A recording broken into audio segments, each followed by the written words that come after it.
बहुत बहुत दूर पहाड़ों और नदियों के बीच बसा हुआ एक जादुई जंगल था जिसका नाम खुशवन था। ये जंगल साधारण नहीं था क्योंकि यहाँ के पेड़ सुबह उठकर अंगड़ाई लेते थे, फूल आपस में बातें करते थे, बादल खेल खेल में आकार बदलते थे और जानवर इंसानों की तरह स्कूल जाते, त्योहार मनाते और सपने देखते थे। इसी खुशवन जंगल में गोलू नाम का एक छोटा सा हाथी रहता था जो अपने परिवार में सबसे नटखट और सबसे अलग था। जहां बाकी हाथी भारी कदमों से चलते और गंभीर रहते थे, वहीं गोलू उछल उछल कर चलता, कभी अपनी सूंड से तितली को सलाम करता तो कभी चलते चलते गुनगुनाने लगता। उसे गाना इतना पसंद था कि वो पत्तों को माइक बना लेता और पत्थरों को ढोल। उसकी मम्मी उसे प्यार से डांटती कि गोलू, हाथी होकर ऐसे नहीं चलते, लेकिन पापा मुस्कुराकर कहते कि इसे जो अच्छा लगता है करने दो।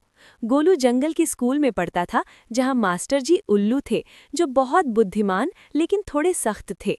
स्कूल में हर हफ्ते खासियत दिवस मनाया जाता था जिसमें हर जानवर अपनी कला दिखाता था।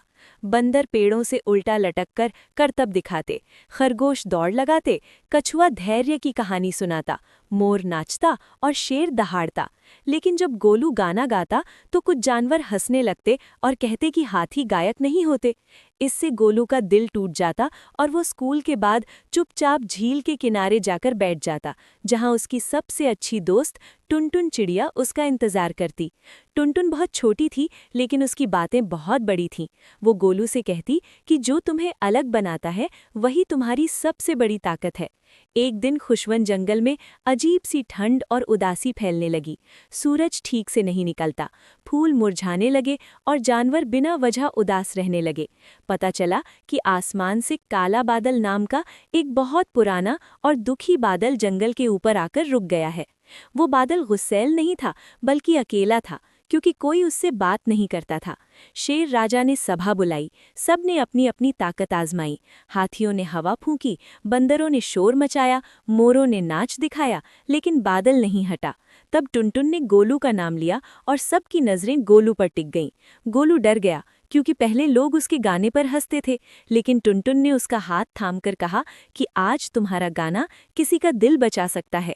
गोलू ने गहरी सांस ली, आंखें बंद की और दिल से गाना शुरू किया। उसका गाना इतना मीठा और सच्चा था कि हवा थम गई, पेड़ झूमने लगे, नदी ताल देने लगी और काला बादल धीरे धीरे रोने लगा, क्योंकि पहली बार किसी ने उसके लिए गाया था। बादल हल्का हुआ, मुस्कुराया और धीरे धीरे आसमान से हट गया। सूरज फिर चमकने लगा और पूरा जंगल खुशी से झूम उठा। शेर राजा ने गोलू को जंगल खुशी मंत्री बना दिया और घोषणा की कि अब खुशवन में किसी की खासियत पर हंसा नहीं जाएगा। इसके बाद गोलू ने जंगल में एक रंगीन संगीत स्कूल खोला, जहां जानवर अपनी पसंद की कला सीखते, कोई गाता, कोई नाचता, कोई कहानी सुनाता। गोलू बच्चों को सिखाता कि दोस्ती, हिम्मत और सच्चाई सबसे बड़ा जादू है। धीरे धीरे खुशवन जंगल पूरे संसार में मशहूर हो गया।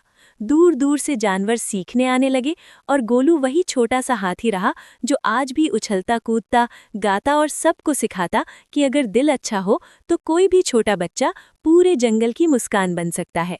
और आप लोगों ने अभी तक लाइक सब्सक्राइब नहीं किया?